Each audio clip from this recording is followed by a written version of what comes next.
ब्रह्ममुरारिसुरार्चितलिङ्गं निर्मलभासितशोभितलिङ्गं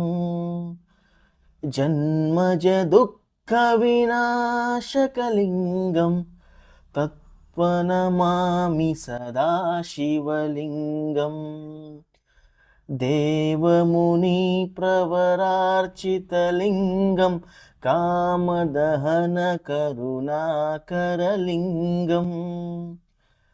रावणदर्पविनाशनलिङ्गं तत्त्वनमामि सदा शिवलिङ्गम्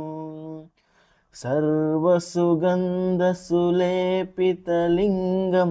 बुद्धिविवर्धनकारणलिङ्गं सिद्धसुरासुरवन्दितलिङ्गं तत्त्वनमामि सदा शिवलिङ्गम् कनकमहामणिभूषितलिङ्गं फणिपतिवेष्टितशोभितलिङ्गं दक्षसुयज्ञविनाशनलिङ्गं तत्त्वनमामि सदा शिवलिङ्गम्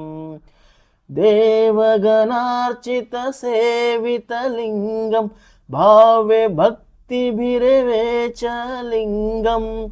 दिनकरकोटिप्रभाकरलिङ्गं तत्त्वनमामि सदा शिवलिङ्गम् अष्टदलोपरिवेष्टितलिङ्गं सर्वसम्मुदवकारणलिङ्गम् अष्टदरिद्रविनाशनलिङ्गम् अष्टदरिद्रविनाशनलिङ्गं तत्त्वनमामि सदा शिवलिङ्गम् सुरगुरुसुरवरपूजितलिङ्गं सुरवनपुष्पसदार्चितलिङ्गं परात्मरं परमदं परमात्मकलिङ्गं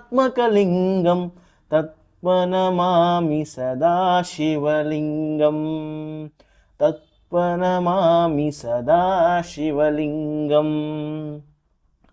लिङ्गाष्टकमिदं पुण्यं य पठे शिवसन्निधौ शिवलोकमवाप्नोति शिवने सह मोदते।